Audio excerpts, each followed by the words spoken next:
Hmm.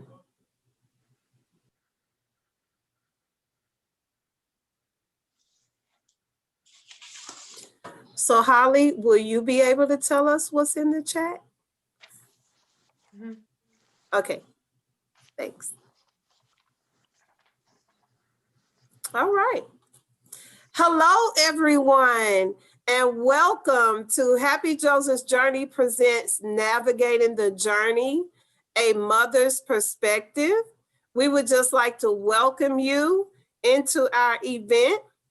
And the first thing we want to do, I'm going to share my screen.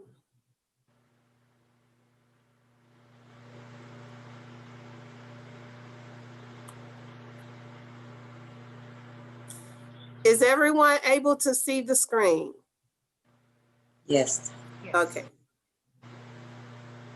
The mission statement of Happy Joseph's Journey is that we're a community of autism advocates that aims to offer inclusive opportunities to educate, empower, enrich, and celebrate individuals on the spectrum, their families, and communities.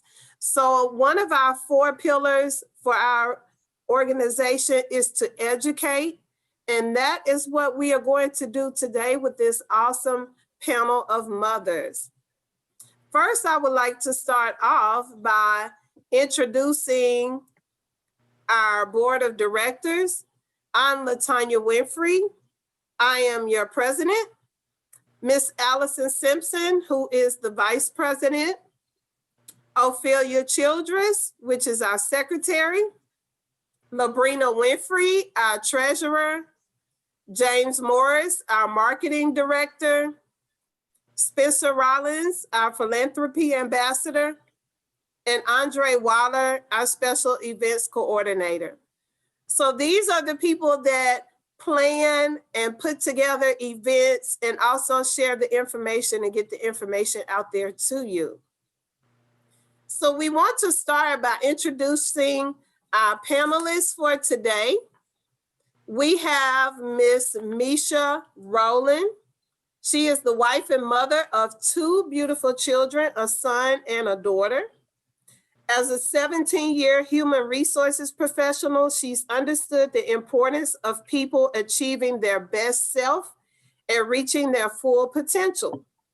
When her son was diagnosed with autism at 4 years old, she decided that she would take a sabbatical from her career and focus on his needs. She's taken that same passion she had for helping employees to advocating for the services that her son needs. She is dedicated to ensuring that her son develops the skills and self-assurance necessary for him to reach his full potential. As she has grown in knowledge of what her son needs, she has been honored to be able to share her education and journey with others. This is Miss Misha Rowland. Our next panelist is Miss Holly Johnson. She is a Nashville native, currently living in Jacksonville, Florida. She has 3 children, ages 23, 30, I'm sorry, not 30, 23, 20, and 15. She holds a master's degree in education from Cumberland University and has been a special educator for 12 years. She currently is the director of exceptional student education at River City Science Academy in Jacksonville. Holly enjoys this position because it allows her to advocate for students with special needs to be in an inclusive educational environment. Again, Ms. Holly Johnson. Our next participant is Charlotte Nyatanga. She is a mother of 2, a boy called Victor. I'm going to let her pronounce his name, Blessings, and a girl called Rodero, Faith. Victor, almost 15, is on the spectrum. He was diagnosed at the age of 4, and that's when her arduous and mostly frustrating and lonely journey began. She is a journalist by profession, but because of her son's diagnosis, she's an active advocate for autism and other disabilities. She is the secretary of the Autism South Africa Board and a member of the World Autism Organization. Participant. Before I go to that, Charlotte, I see you on here. Will you pronounce your last name for us, please? My last name is Nyatanga. Nyantanga. Yes. Thank you. Our next That's participant fine. is Miss Angela Jefferson. She is a native Nashvilleian. She is the mother of 2 boys, Kenneth, age 6, and Creighton, age 9. Creighton was diagnosed, with autism at the age of 2. With limited autism resources in Nashville, she began aligning with companies who could help educate her. Working for companies such as Chance Light Behavioral Health, Therapy, and Education Services, and more recently becoming the Clinic Operations Manager for Autism in Motion, AIM Clinics. This is Miss Angela Jefferson. Our next participant is Miss Rayshonda Whitfield. She is from Tallahassee, Florida, and a mother of 1 son, Travis, who is 23 years old. He has autism and intellectual disability. She moved to Nashville, Tennessee in 2006, where she attended Nashville State Community College and Volunteer Beauty Academy, where she studied American Sign Language and cosmetology. Rayshonda specializes in special needs, disabled, and elderly hair, along with owning her own janitorial service.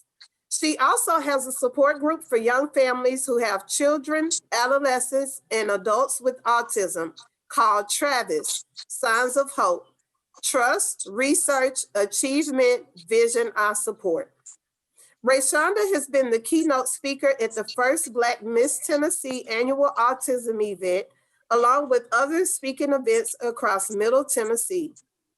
She currently hosts, pre-COVID-19, an annual all-white autism awareness dance for ages 18 and up for children and families with disabilities in May in honor of her son.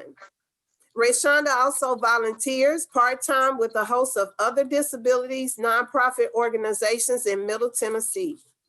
Her passion is helping families find the services that they need. Miss Rayshonda Whitfield. And our last participant is Carol Caserera.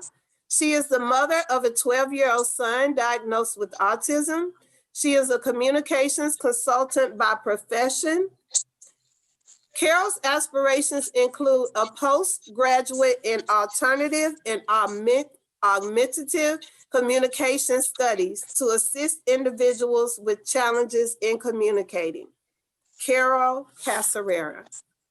So these are our participants that are joining us today. And we are going to go ahead and get started and get into the nitty-gritty of these journeys and have our mothers give their perspectives.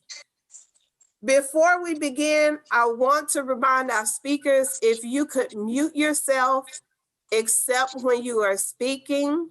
If you forget to take it off, I will remind you. If you can mute yourself unless you're speaking. And for our viewers that are on YouTube Live, we appreciate you joining in for our event and participating this morning. And we appreciate all the support you have given us through the years, not just today, but through the years. Thank you. Okay, so the first question that we're going to ask, what signs or differences did you see with your child? Like, when did you first notice a sign or something different about your child? So I'm going to start that question with Miss Misha Rowland. So I started noticing some differences probably when he was around 2. At the time, I didn't know what this meant, but he was horrible with balance. He would not look at you or answer if you called his name, to the point where I had the doctor check his hearing because I was scared that maybe he was deaf or hard of hearing. And he also had trouble with focus. He was very energetic. And some of the other things, he would repeat sounds quite a bit. And so these were some of the things at the time that was going on, but I didn't recognize it until later on when he was around 3 or 4 that I needed to get him checked out. Thank you. Miss Holly. Good morning. My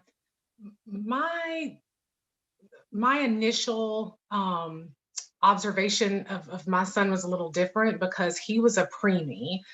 He was born at 25 weeks, so he always had developmental delays.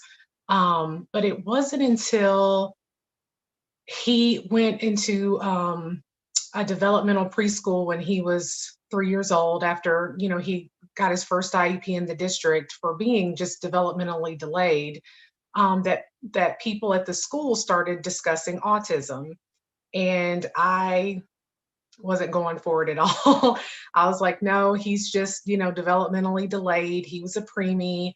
But it wasn't 100% until he started typical kindergarten. And I went to school to build gingerbread houses with the class, that I really noticed that my son was not like the other students. And that's finally when I kind of relented and allowed the district to start the process of evaluating him, and made an appointment at Vanderbilt to get him evaluated for autism. Thank you. Charlotte.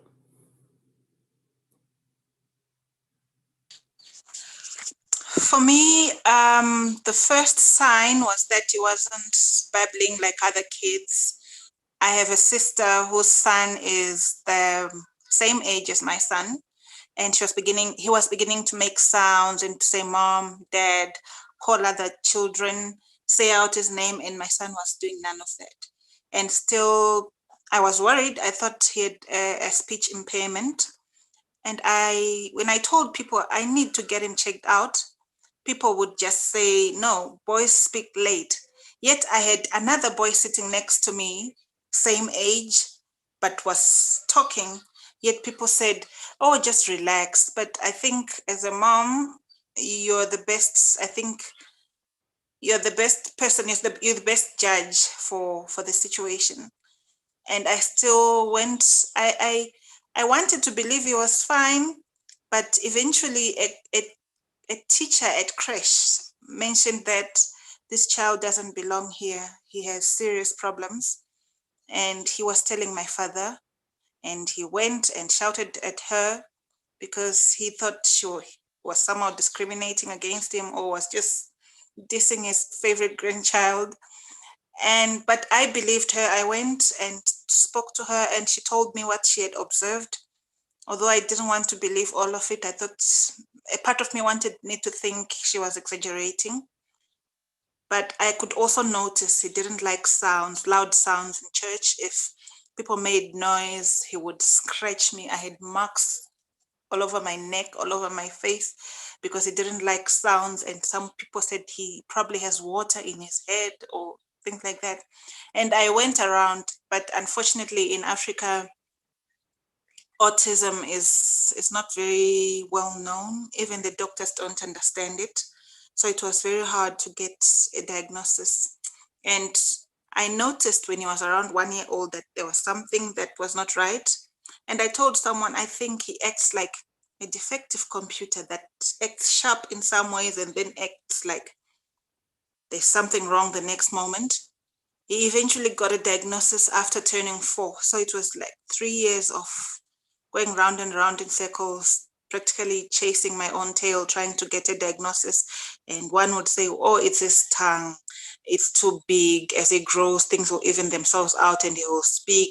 And others will just say he's hyperactive. And others just said, relax, he's fine. I know someone who spoke at 8.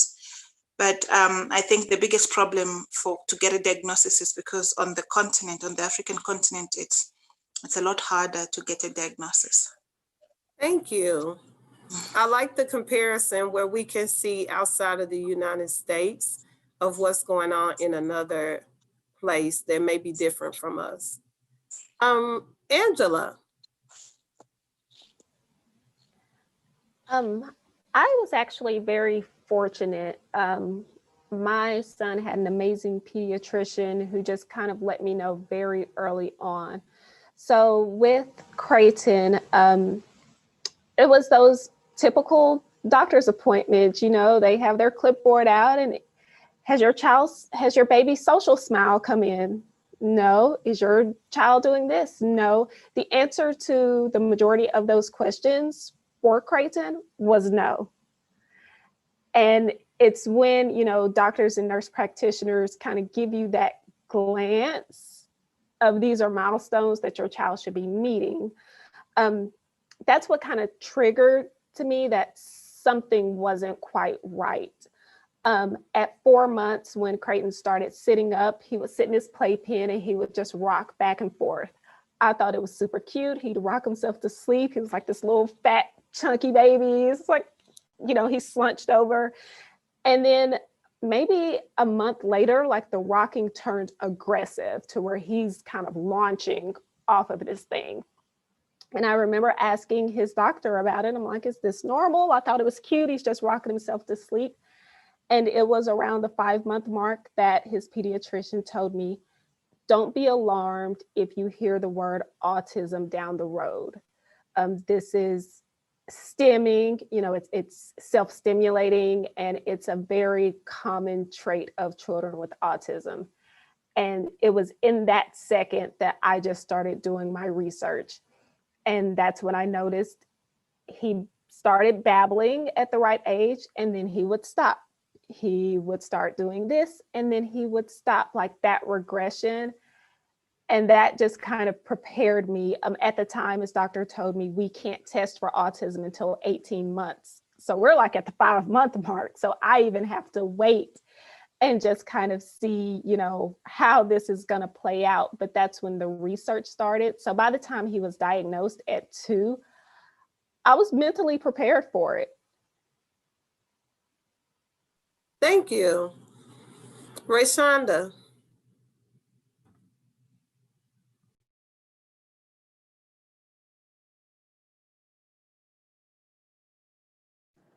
Sorry, get my sound. Mine was a little different than some of the other ladies or parents. I was a teen mom, so I did not know a difference. Travis was diagnosed at 2 years old by Florida State University. But it was my high school. I went to a teen parent program for teen pregnant moms at the time that I had Travis. So they had college students coming in doing evaluations. And they did an evaluation on Travis, and all the other kids at the age of 2 was mastering this evaluation except Travis. And so they called me down and showed me the demonstration. And I mean, I was 15 years old. So it was kind of like, he's 2. Like, you know, this is what you want him to do. He's 2 years old. But again, I was 15. I really didn't understand it. So, you know, he had the diagnosis, but at that point, I was trying to figure out how to be a mom and a teenager at the same time. So I didn't notice a difference. Thank you. Our next question is what made us initiate the evaluation process? So I want to start with this question. My situation was a little different because Joseph was talking at about 18 months. He would tell me, have a nice day when I would drop him off to leave. And then one day it turned into gibberish. I couldn't understand anything that he was talking about.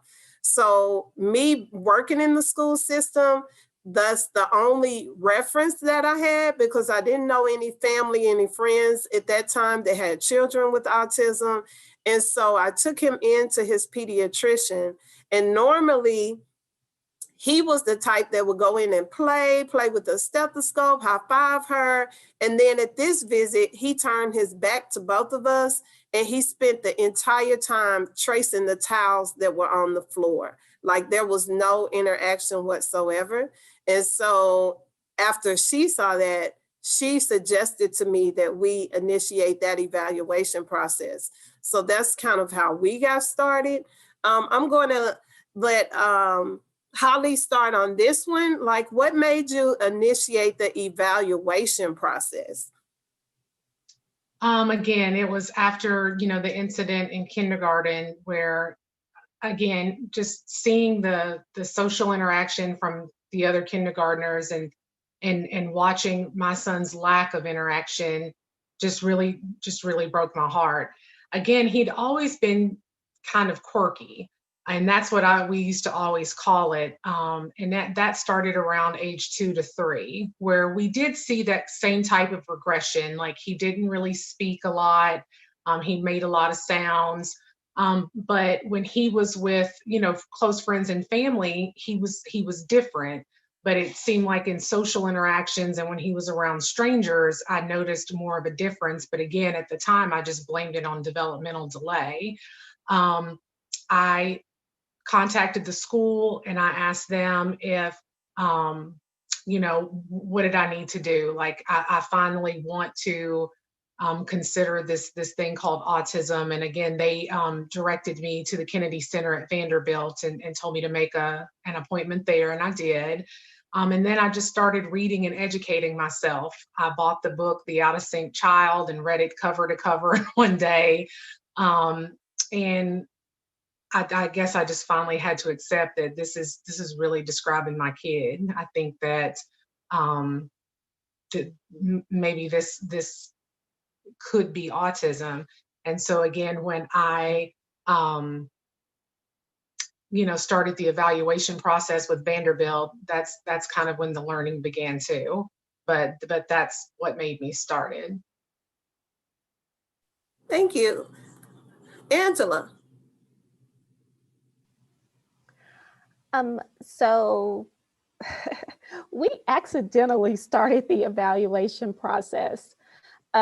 Creighton's now 12 months. He was at his first dental appointment.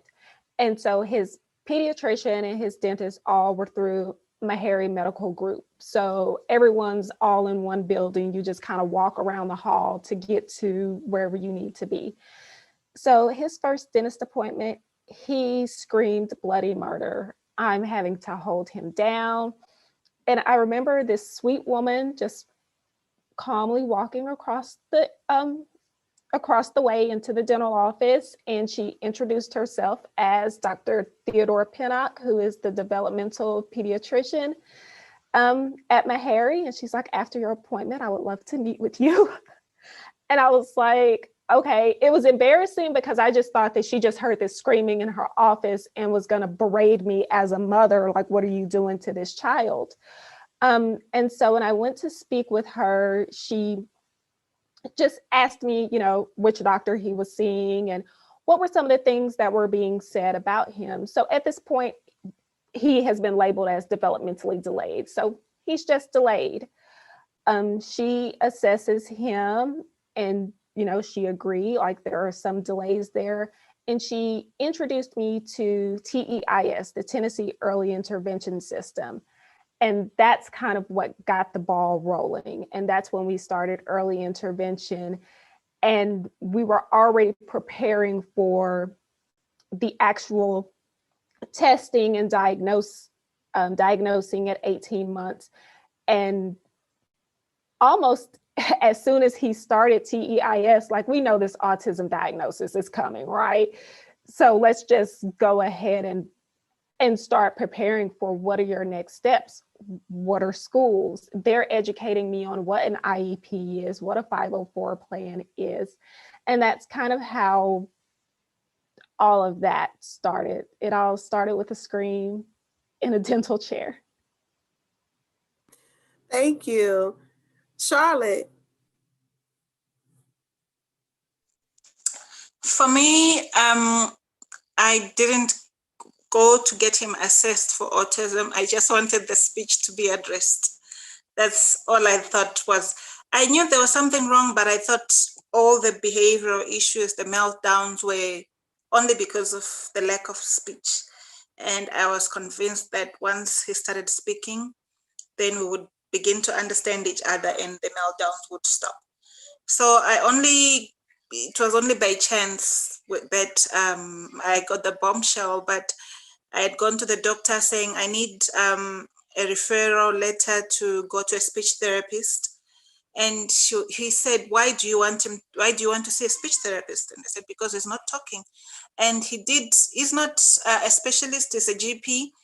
And he just looked at him and watched him go around the office and said, I see autism here, and I will refer you to a pediatrician who specializes in autism.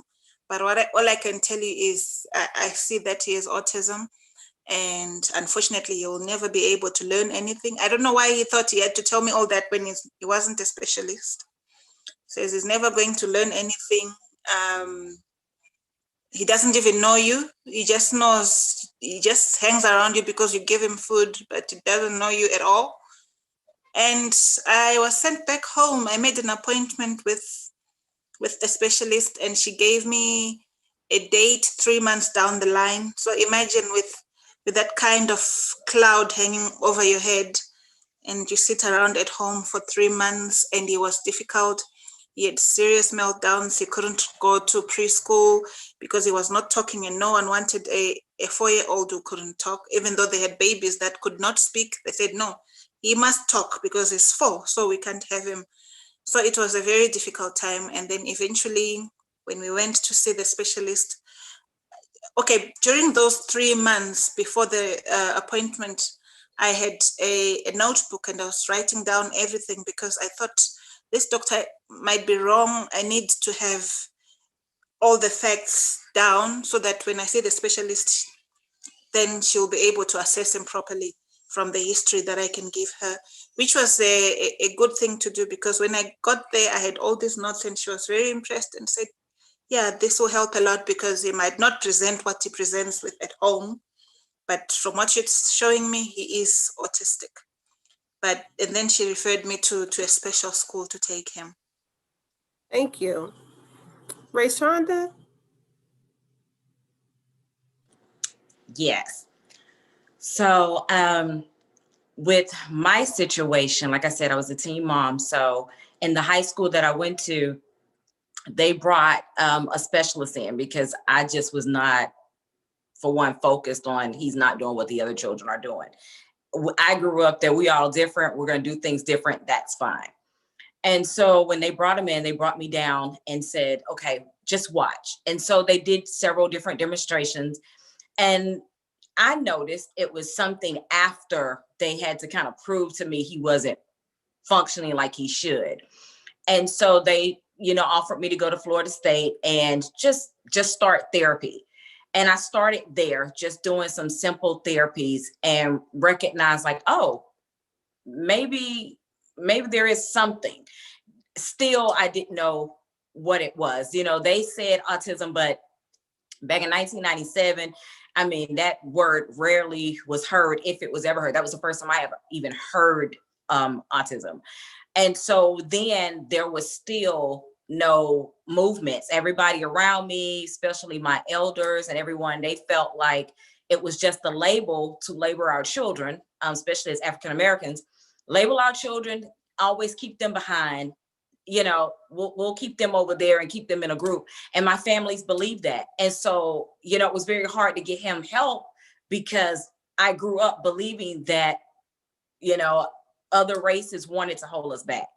So I did get the assistance for him just in case it was a problem, but not because I initially saw it, but because of what everybody was saying to me. So I had to fight through a lot of barriers of the families and people wording and what they were saying. I'm glad you talked about that because we're going to shift to that conversation in a few minutes. Misha, how about you in the evaluation process? So my story, it sounds a little bit of like all of these mother stories. I became more aware when we moved our son to a preschool, and that was when he was 3. And he started having a lot of behavioral issues. And so at first I'm thinking, well, it's a new preschool. They're not as structured as the last preschool. So this might be a transition issue. But they started saying, he would, have different issues around sound. He would try to run out of the preschool. He was getting a lot more aggressive with his behavior, hitting the other children. And so, and I'm just baffled because I'm like, what is going on? Because we never had this issue before. They were already also telling me, well, he's reading books. And so I'm thinking, okay, what is the deal? So this is just behavior. So then I started looking for Facebook groups that might help me kind of figure out what this is. So I actually started with a Facebook group that was called Strong and Willful Children.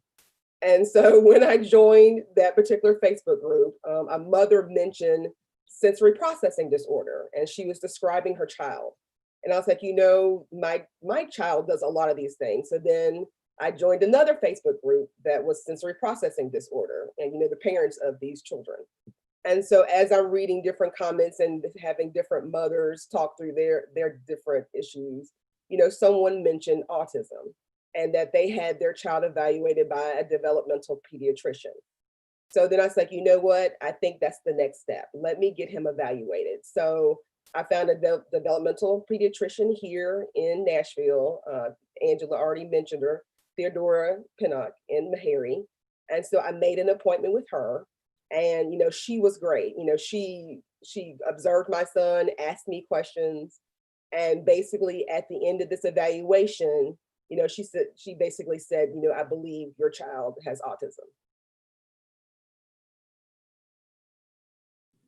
Thank you. I think we have questions in the chat. So if one of our panelists or Ms. Simpson or James, I don't know if you're able to see the chat. Yeah. If you are, okay. Oh, I'm sorry. Dang. It's No, a delay. I'm sorry. Go ahead, Ms. Simpson. The question that we have is how much truth is in research that certain medications and vaccines cause autism? Oh, that's a good one.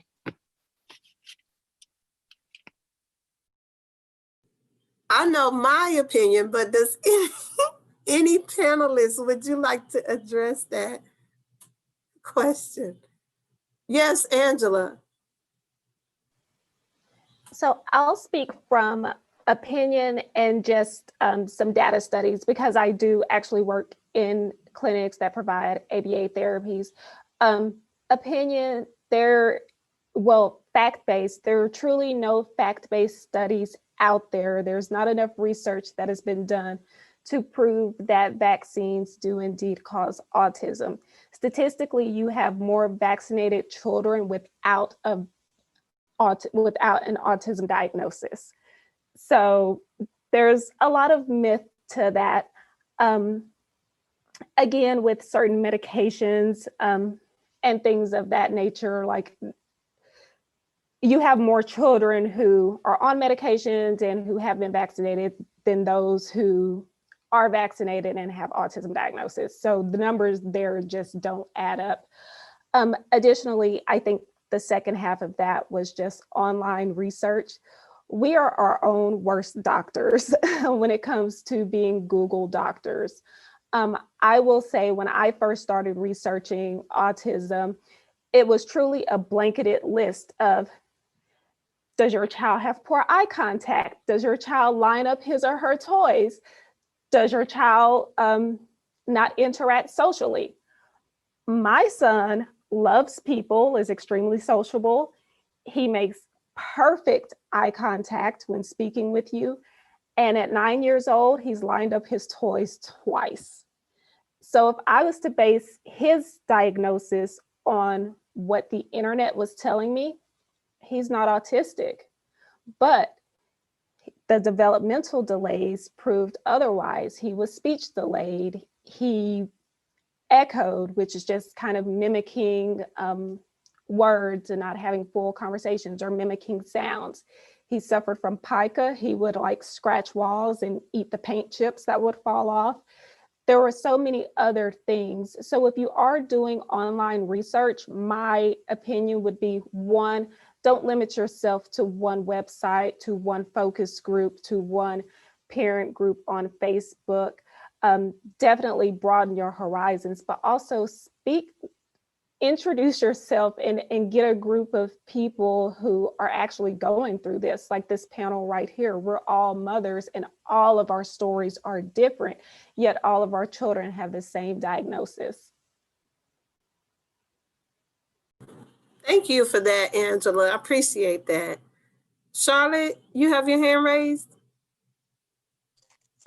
Yes, my contribution to the question would be that it's possible that some children react badly to vaccines and then get autism. I know one lady, a friend of mine, whose child was okay until he got his vaccine. And she says after the vaccine, he started crying nonstop, crying for days, heating up a lot.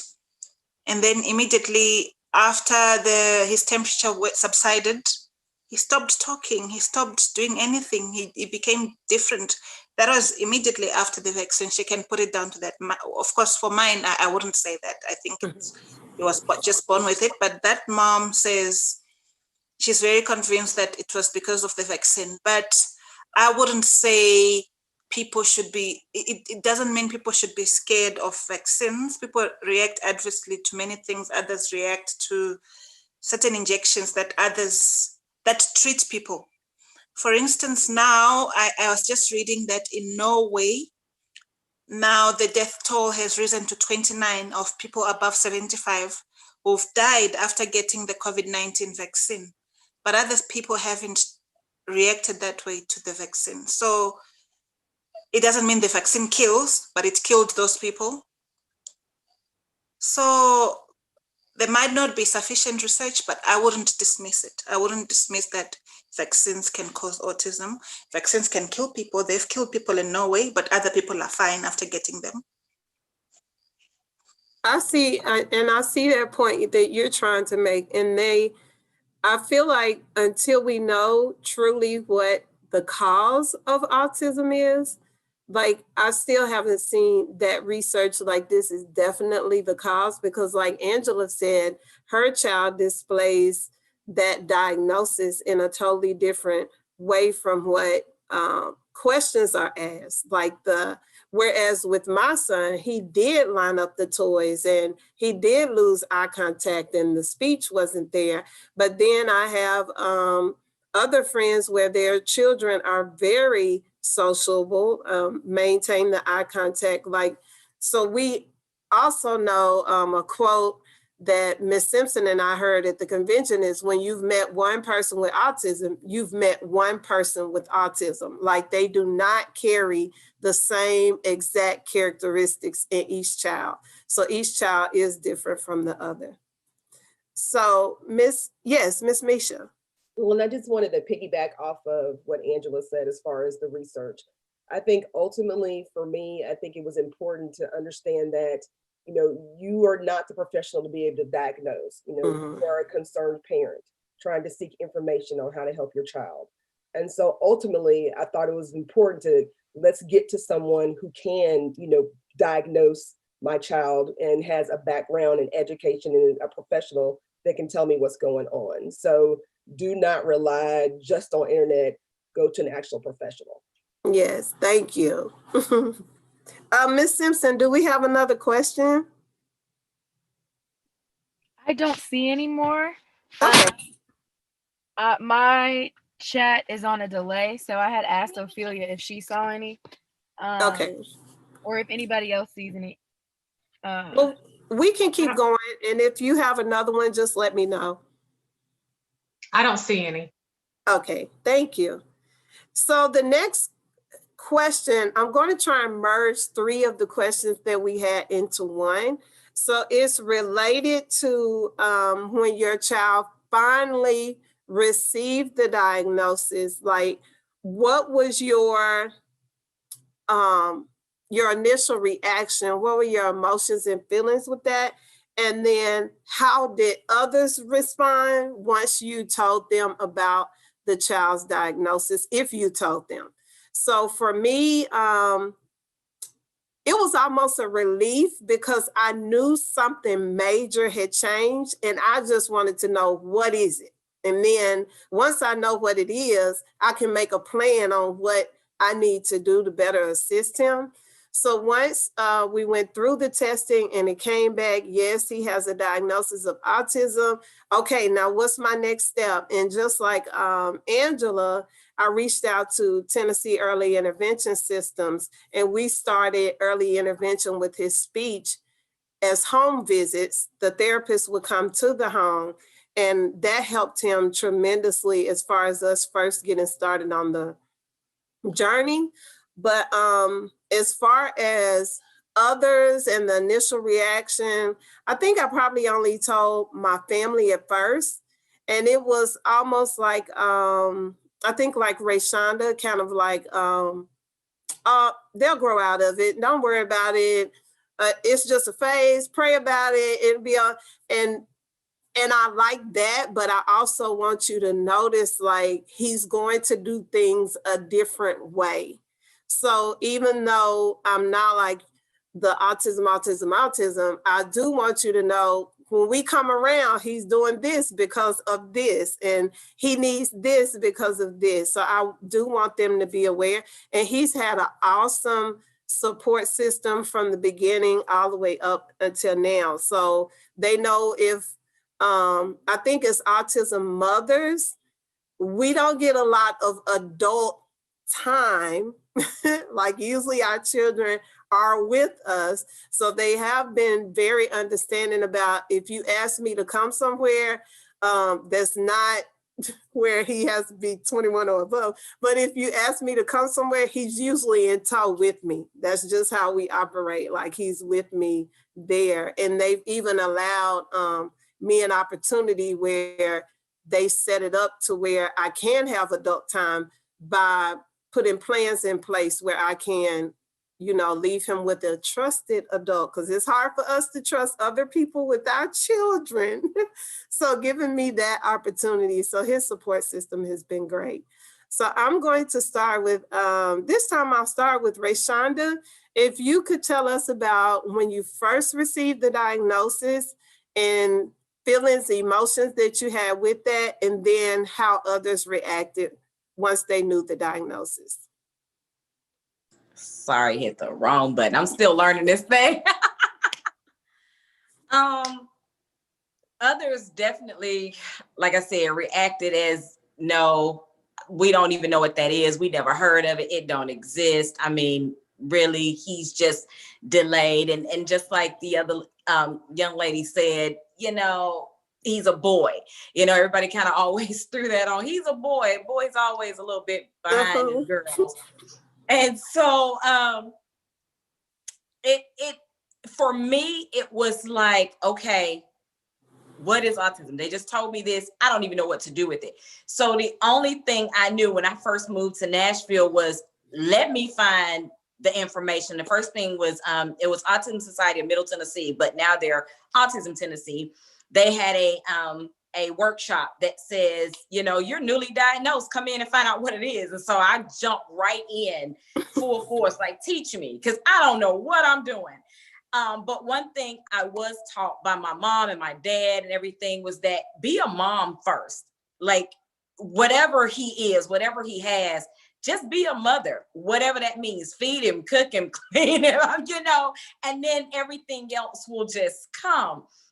And after a time, I like you said, people invite you out, you can't go. You want to go, you can't go. A lot of atmospheres say, oh, we'll be fine. You can bring him. No, your lighting may not be right. He's not going to eat what you provided. I got a big bag over here full of snacks because he's not going to eat nothing over here.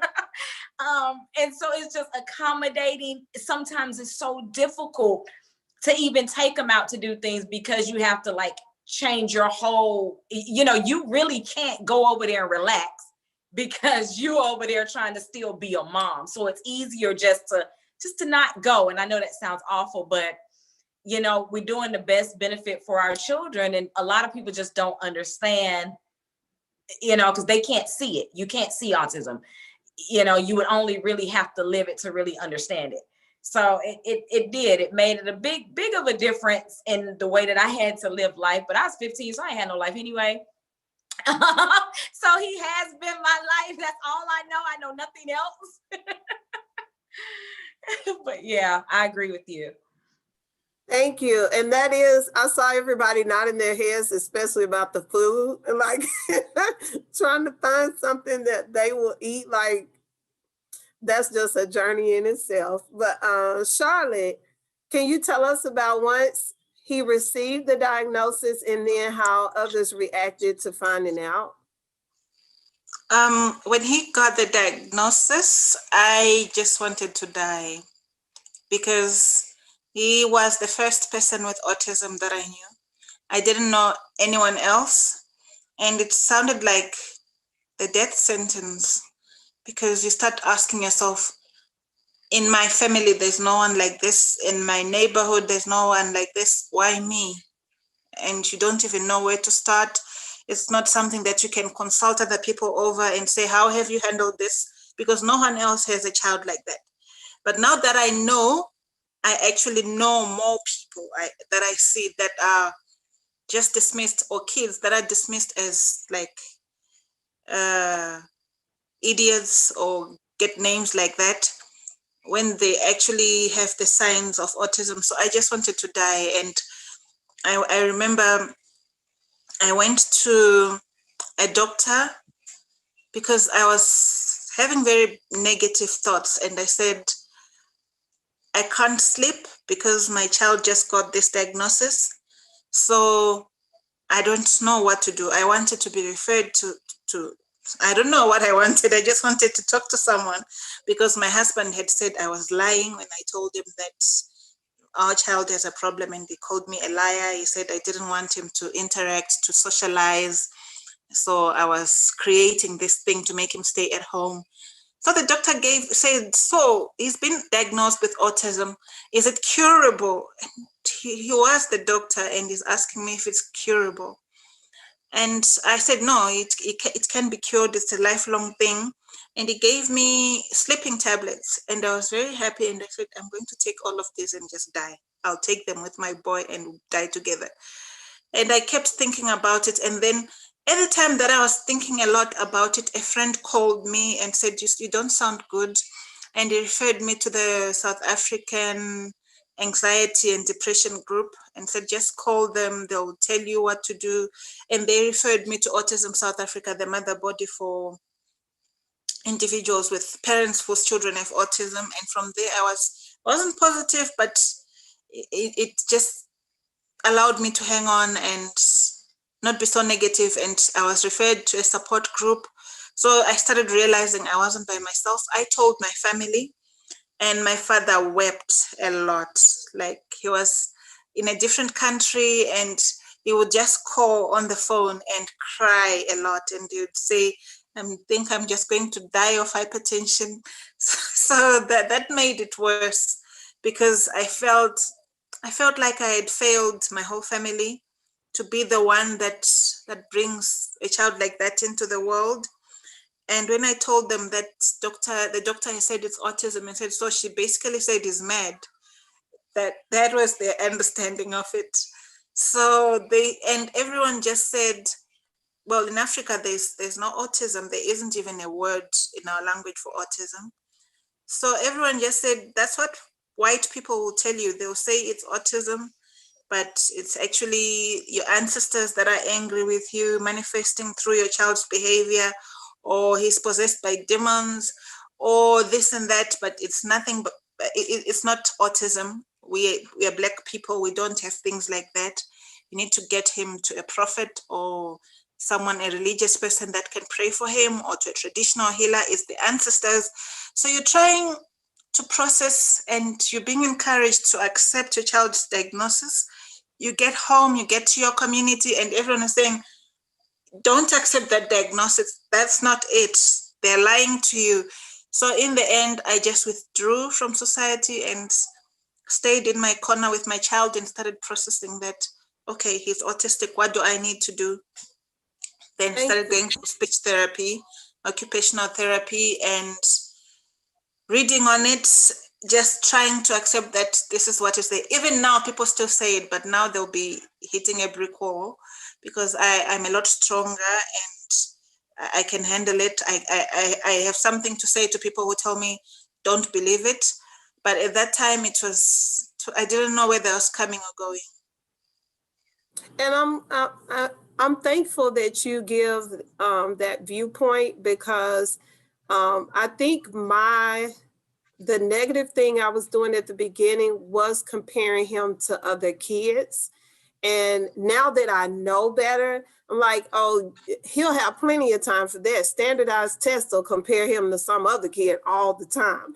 But once I learned not to do that, then it kind of gave me the energy and the motivation to work with him, because I started to see his growth as an individual instead of comparing him to all the other kids that were around him. I used to tell people, you haven't cried until you put your back against the wall, slide down the wall crying.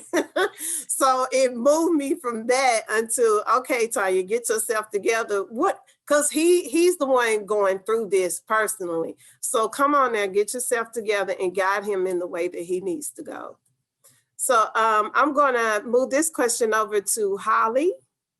When you receive the diagnosis and the reaction of yourself and others? Well, like someone else said, when I received the diagnosis, it was a little bit of a relief. It kind of confirmed, what I already kind of knew just based on my research, that this kind of explains why he's different and why he does different things. As far as the reaction from the people around me, his father my son is 20, and his father will not acknowledge that he has autism. In his father's mind, he's just quirky. You use that as an excuse, you baby him too much, and that's why he acts this way. You just use the autism as an excuse. He might just be a little slow, as far as like other friends and family, there was really no reaction. Everybody just really loved AJ, and they were just like, okay, if that's what it is, it is. But I don't think anybody really treated him any differently. I had one family member that visited from out of town once, and brought their grandchild, and my son was about 7 at the time, and she was worried about him playing with her granddaughter, because he has that autism. And I was just like, what are you talking about? But I think everybody really accepted it. And I think that it kind of gave me a little bit of peace. And, I'm academic. So when I can read strategies and when I can, put things together, I think it just helps me process it more. But I feel like everybody really just kind of accepted him, and it provided this shift in education for him that I think that was the biggest impact on him at the time. Is just kind of changing his education, like where he went to school, the type of class that he was in, because he was moved to a self-contained, special ed classroom. And I was really nervous about that. I had the slide down the wall moment the day he went into the special education classroom, because he cried and threw a fit. And, I sat out there in the hallway and cried for about 30 minutes. I cried longer than he did. But I just feel like, everybody was accepting, but there were a lot of people who just kind of ignored it and told me that I was just making excuses for him. And I think it's harder for dads because they have this legacy in their mind of what is supposed to happen and what that journey is going to look like. So when you have some detours to take, it's a little harder to accept. Angela? Like mostly everyone else, there was that sense of relief initially. And then when you actually get home and now you're processing, because, you get that relief, and I'm like, all right, doc, what's next? Let's get to working. Let's do this. And then you get home, it's like, can I do this? And then you're reverting back, or at least I did. It was, oh my God, what did I do to my child? What did I do during my pregnancy? I did have those 2 glasses of wine. What did I eat? What, so there was a lot of self-blame. There was a lot of prayer, but the wrong kind of prayer. I tried to pray it away, as opposed to asking God for strength to get me through this, to better my child. It was like, no, take this off of him. My parents are extremely older. My parents are older. So they come from a different time and they're overtly religious. So we're not going to claim this. We're going to pray this off of him. And then just that educational piece, because their generation, autism wasn't a thing. It was, I think one of the other moms just said it, someone was slow, or there's that ugly R word that would be used in their generation. And I'm like, technically, this diagnosis equates to what from your day of someone, that would display some of these behaviors, but this is what it is. And it actually took my parents a while to see it. And I remember my mom having that aha moment. Along with Creighton's autism diagnosis, he was also diagnosed with ADHD. So he would just run, just back and forth, nowhere to go, just back and forth. And you could see that he was physically tired. He's drained on his face, but he could not stop moving. And that's when we introduced a medication for the ADHD. And that's when my mom had her moment of, oh, okay, something hasn't been right. And now we are correcting it. And it takes, I think people think when they hear autism that, we have to teach these kids to function in our worlds, when in actuality, we have to learn from our kids on how they learn. And so it was all a teaching experience for myself, for my families. Like, if you're going to be around Creighton, you need to know this. Someone said, he's not going to eat your food. He's, he's probably going to distance himself in a minute because he gets overwhelmed with a lot of people, that he just needs to revert and be by himself. Loud noise, he will cover his ears. These are all things that you need to know. Don't try to teach him how to adapt to what you're doing. Learn how he operates. And that's just the thing that I ended with, that I take away now, is that my son made me the strongest individual in the world. I am the woman that I am because of his diagnosis. And I can take that stance as a mama bear of, this is how you're going to treat my son. This is how this is going to work. And that's kind of the emotions and the feelings that start with you when you get the diagnosis, but also continue to progress as your child progresses. We're not wavering. This is who he is. Get on board and get off the train. Thank you. Yes. It's like, I saw a meme that said, my child is nonverbal, but I'm not. And so we have to be that voice to speak up for them.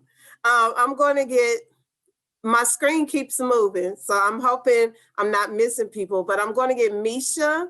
And then after Misha answers this question, I'm going to let Carol get some input in here, and then we have a question in the chat.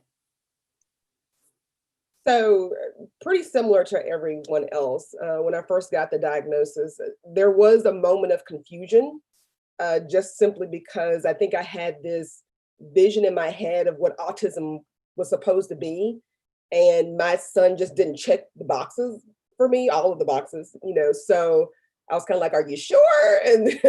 But then on the other hand, there was also relief, like, okay, so now we know this has a name to it. What do I need to do? Let's move forward. So then I started moving pretty fast. I did have conversations with my family members, and pretty similar, the women of my family were like, okay, baby, what do you need from us? Whereas, my husband and my dad were like, okay, we don't really know what to do with this. And my dad was more like, he just needs a firm hand. And I'm like, I don't even know what that means. What is this firm hand you're talking about? So I remember my mom calling me and saying, you really need to have a conversation with your daddy about what's going on with Karen. And so, you know, I sat and had my conversation, and I just still left it thinking, my dad really doesn't know what this means. And so, you know, but at the end of the day, you know, I was like, this is what it is. You know, so let's get started with what we have to do. You know, I would have conversations with my family when we did speech therapy, when we did occupational therapy, like how was Cameron progressing? So they could be kind of part of that journey with me. And they could recognize some of the things when we were all together as far as, okay, this is why he does this. And so I really just kind of carried them along with me on my journey, just to make sure that we were all on the same page as to, you know, you are Cameron's support system, you are my support system. And so, you know, I need you there, I need you all in, and we're going to do this together. So, and they've been great, you know, but it was a little shaky at the beginning, but we are there now. Thank you. And before Carol speaks, I do want to remind us, Charlotte and Carol are in Johannesburg. So right now they're pushing 8 o'clock at night, their time. And so I want to make sure I get Carol in here to give her input. And then I'm going to combine 2 more questions for us for the sake of time, because I know it's getting late on their end. So Carol, if you could tell us about up to the diagnosis, and then like what your emotions and feelings were, and then the reactions of others that are around you.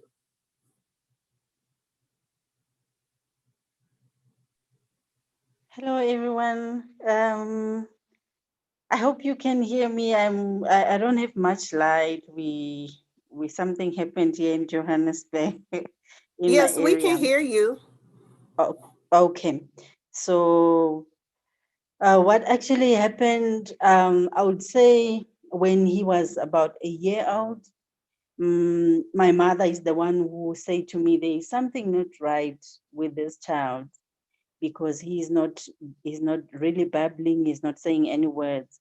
So she's the one who actually suggested to me that he needs to see a doctor.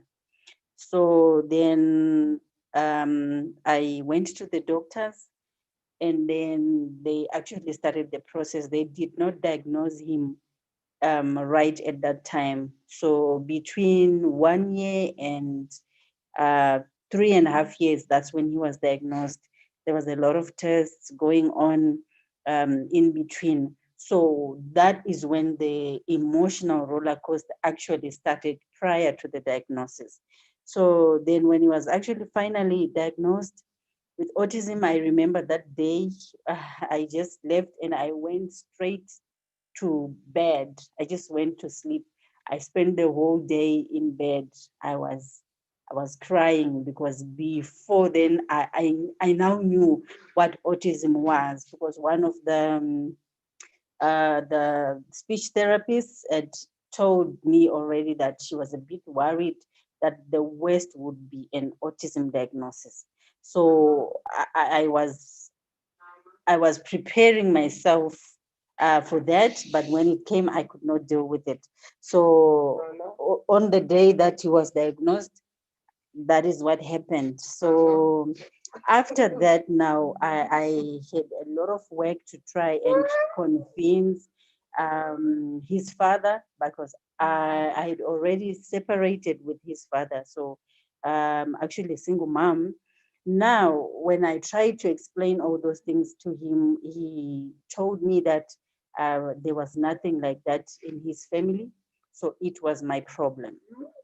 So, and then he was telling me that it was just my way of trying to get, his attention. So he never really had time to listen to all that. And then I tried to explain to my friends, to my family.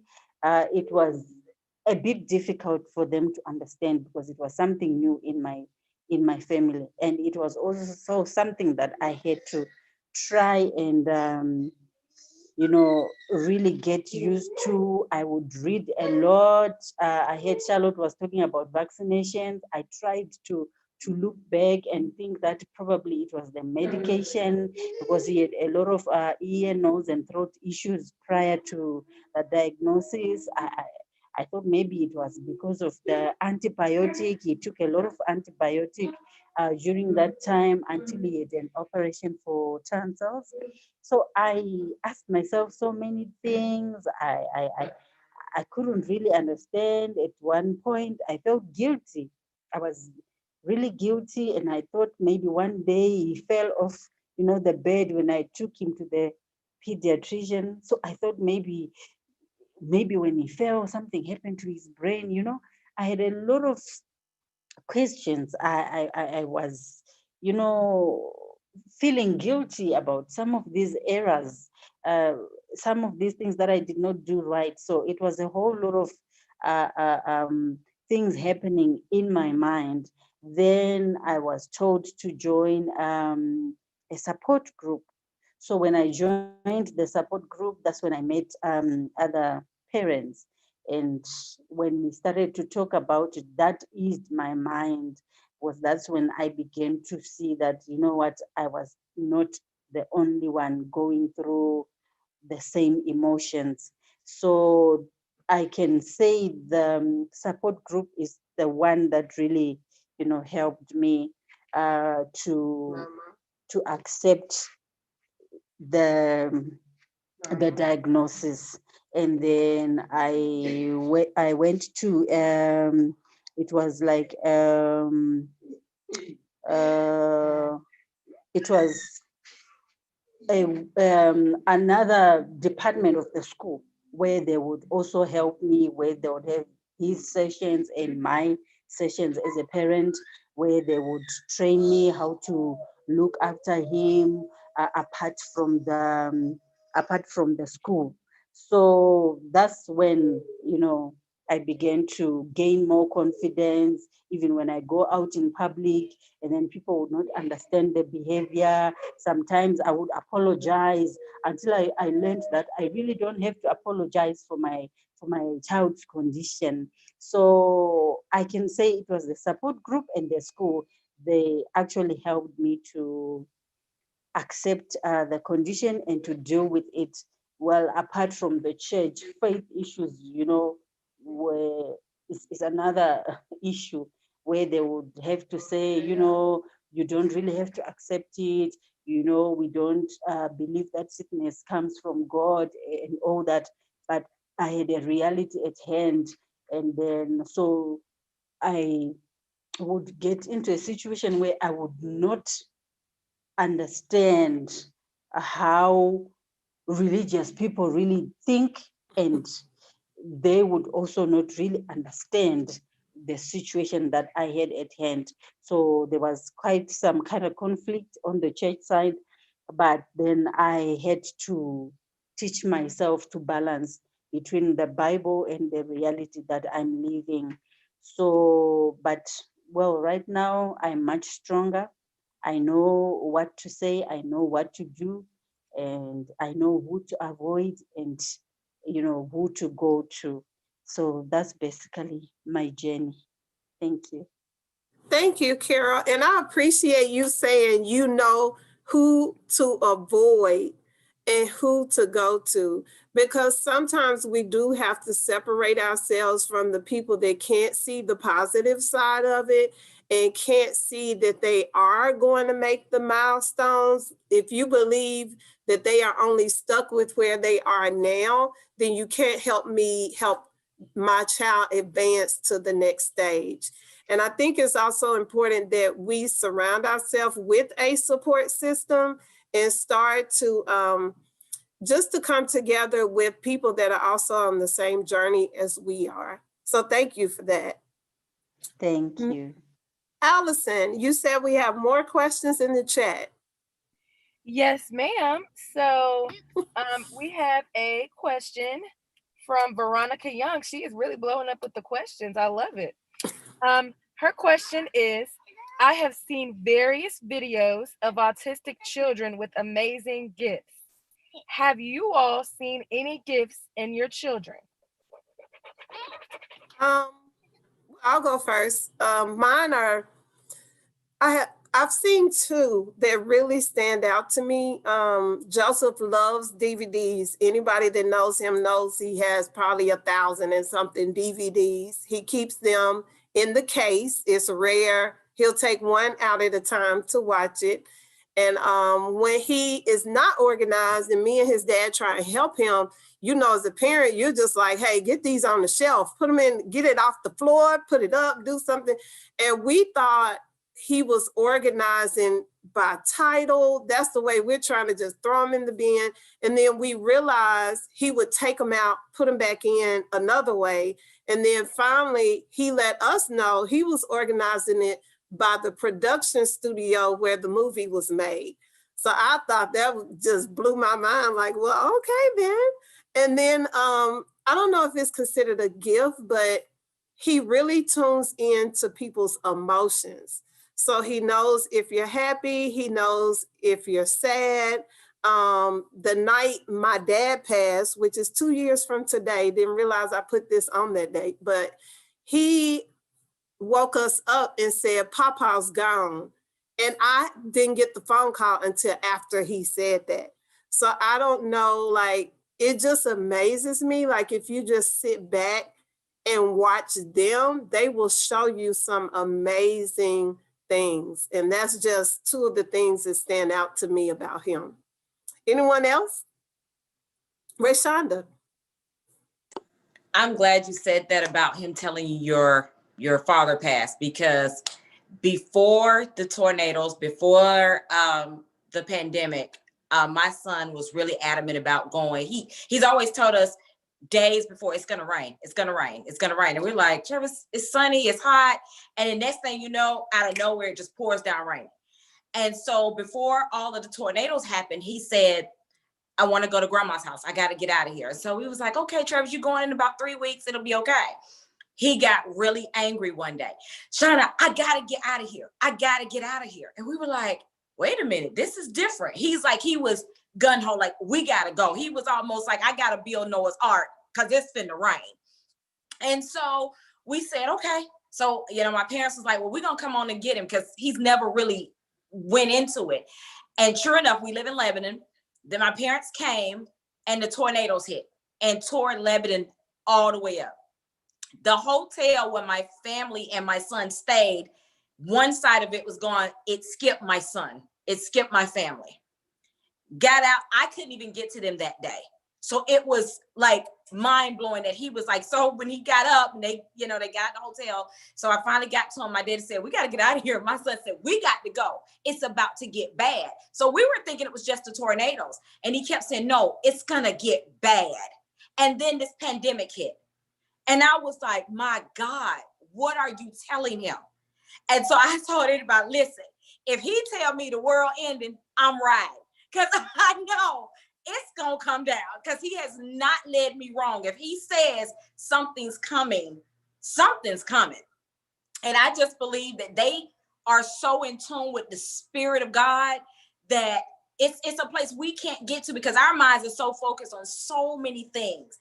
They literally zoom in on whatever God has told them to do, and they do it perfectly. That's why they're the great ones to be hired. They are the great ones to, to give a project to. They're going to master it. They're going to do well, no matter what level they're on. I have never seen not one person with autism not master what they were focused on, because that's just how God designed them. We're just too busy in our own world trying to do multiple things instead of listening to our inner spirit. And so I feel like that's my son's gift. He's just all in tune with God. And I'm trying to get on that level. I'm working really hard to do it, but I do believe that they hear something we just can't hear and feel. So I agree with you. Well, you call us the next time Travis says we got to go. Charlotte. With Victor, it's not exceptional things like playing the piano or violin. I remember when I told one of my aunts that he got the autism diagnosis, she says, oh, wow, get him a piano. People with autism are good with music, but not everyone is like that. So he's very sharp. His ears are very sharp, exceptionally sharp. Sometimes you'll just be sitting outside and then he says, where is the helicopter coming from? And then you look up and you say, there is no helicopter. And then more than a minute later, one flies past. You'd have heard it. I don't know how. Or there's something you don't want him to hear and you're whispering and it's quite far. You'll come and say, so what did you say about this person? He hears everything. So you have to do this. Because if you don't, he can hear you. Even if you're whispering, you'll come and say, so what did you say was wrong with my grandmother? So even like if I'm talking to my friends about his dad, I make sure that he is not even anywhere near me because he will repeat it. He listens to everything. And he's good with dates and time. We don't have a calendar in the house. I just have my diary and my phone. We don't really need calendars. But around November, he was already creating hype about his January birthday. His birthday was last week on the 12th.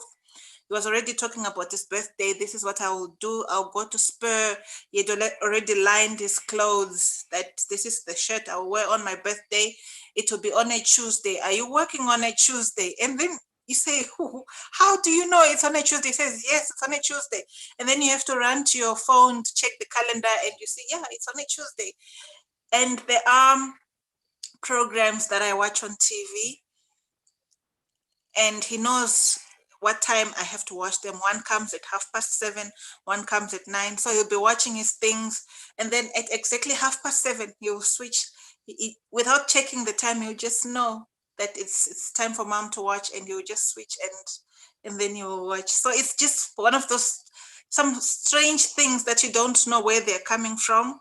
Just knowing that my birthday 3 months down the line will fall on a Tuesday, but you don't know how he can see that, how he even knew because we don't have a calendar. That's amazing that their gifts are so different.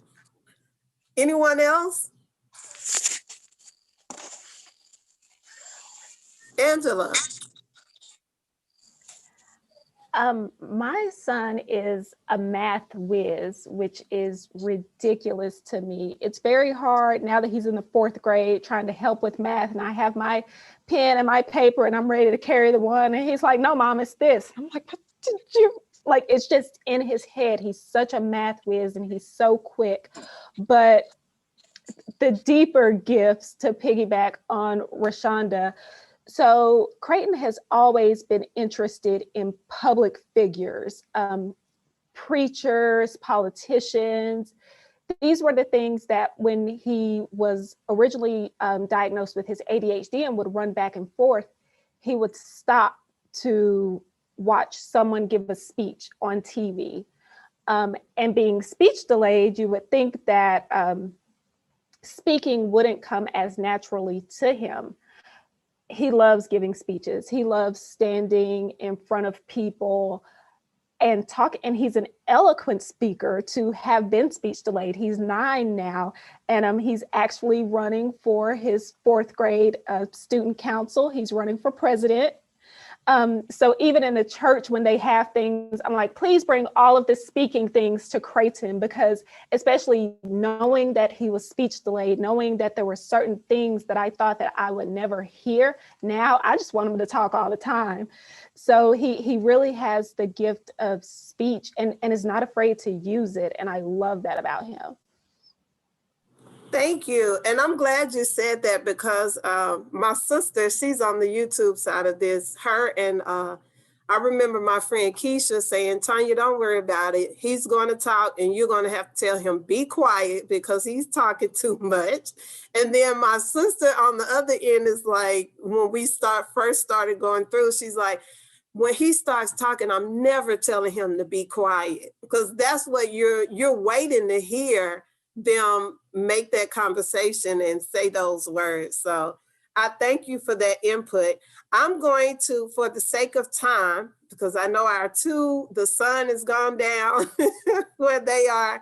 And I know Ms. Rayshonda, you have another engagement you need to get to. But I want us to end on this note.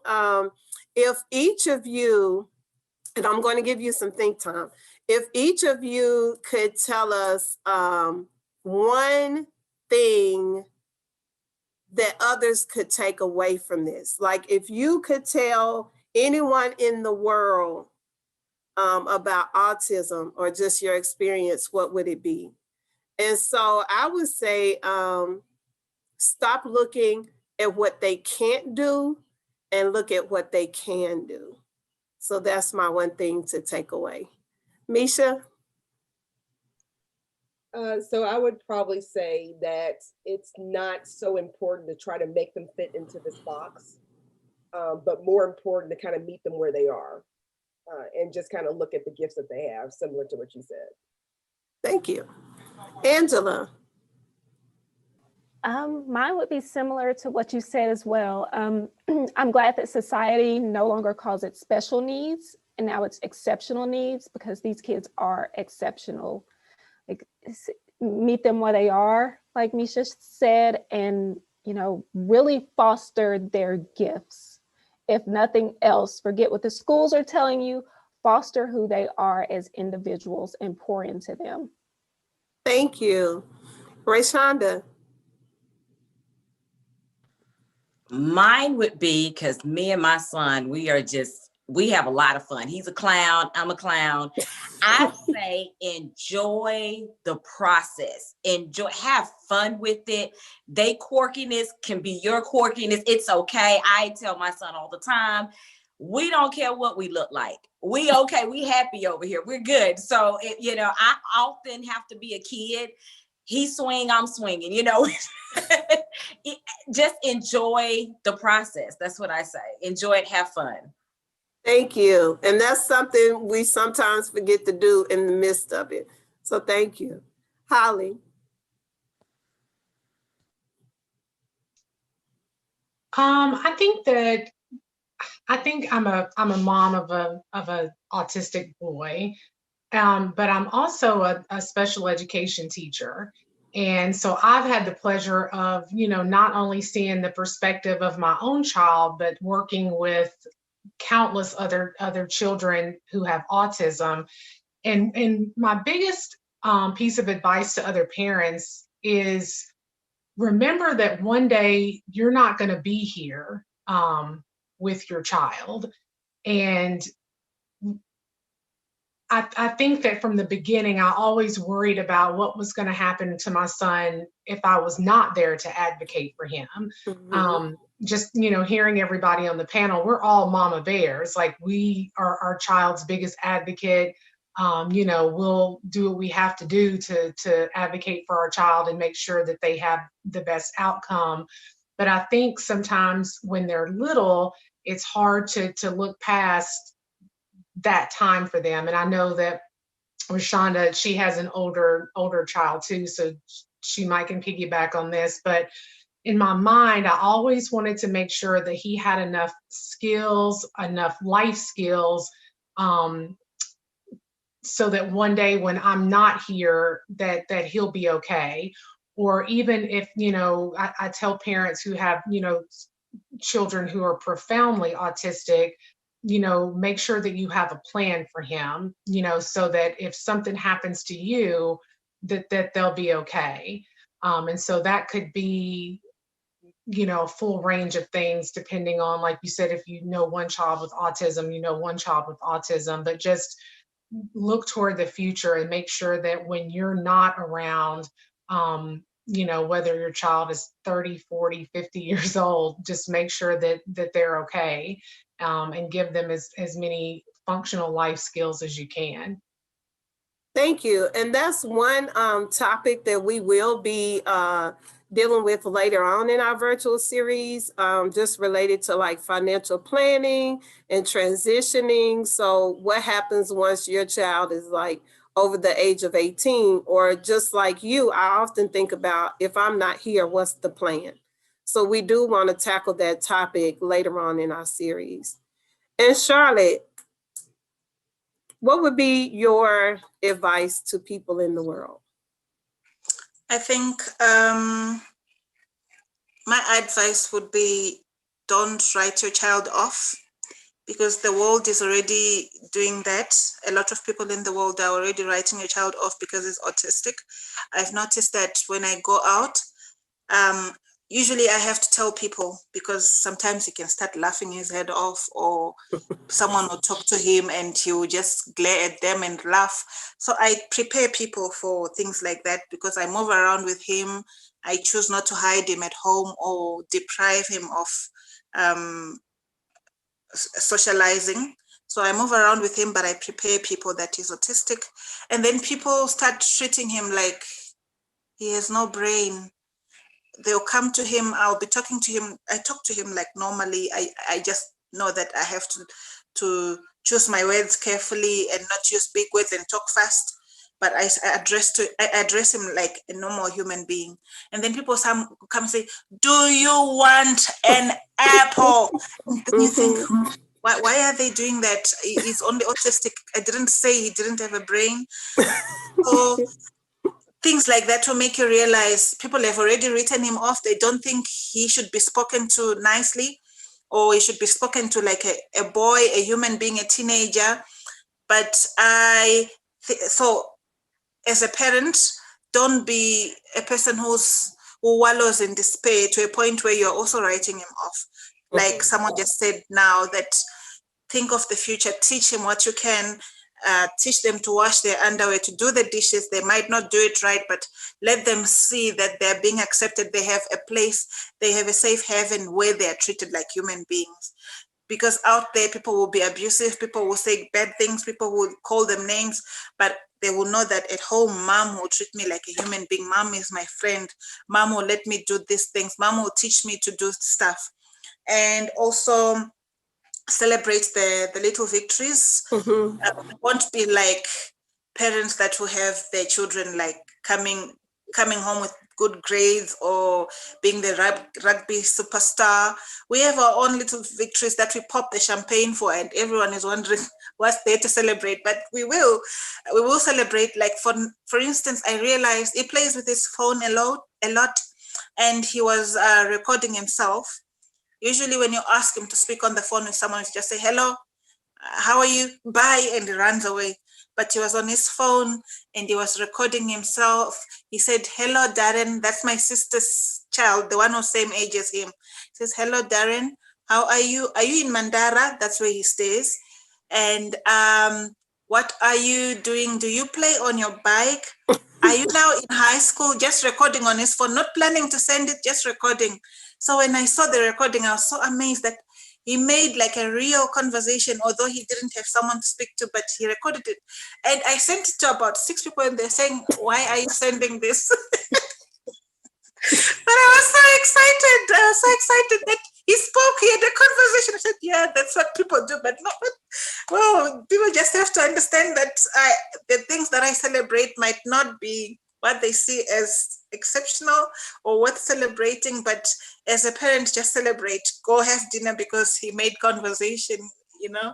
Yes, and it's exceptional to us. We appreciate seeing any type of growth, any type of success, any type of victory. So we do not want to write them off. We do want to be their biggest supporters, their biggest advocates, and then create that community and that support network that they need.